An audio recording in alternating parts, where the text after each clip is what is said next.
Welcome back to another interesting tutorial about Chrome browser. Whether you are using Android phone or iPhone, Chrome just add a new features that allow you to set your custom image or upload your theme without any stress in your Chrome browser.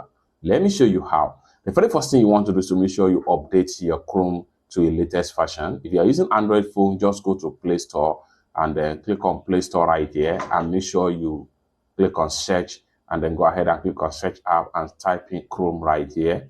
Click on search and then make sure you update to a latest version. If you are using iPhone, just go to your app store and make sure you search for Google Chrome and update to a latest version. After a successful update, go ahead and click on open right here.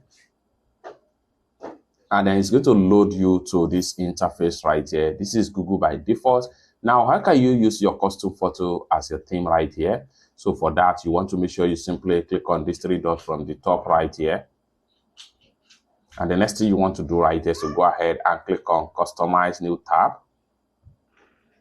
The next thing you want to do is to go ahead and click on Appearance. So right here, you want to go ahead and click on Upload an image.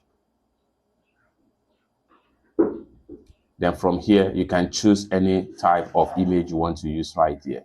Like for instance, if I'm going to use this image, check on the preview. And then next thing you want to do is to go ahead and click on done, and then you are done. It's that simple. Now you have this as your Chrome default browser. You can also adjust the image, just stretch and then adjust the image properly. Once you're satisfied with the rest, go ahead and simply click on save right here. And you are done. It's that simple. You have your custom image as your Chrome theme default browser. For more useful tutorial tips and tricks like this, consider to subscribe. Thank you so much for watching, and I hope to see you in my next video. Bye for now.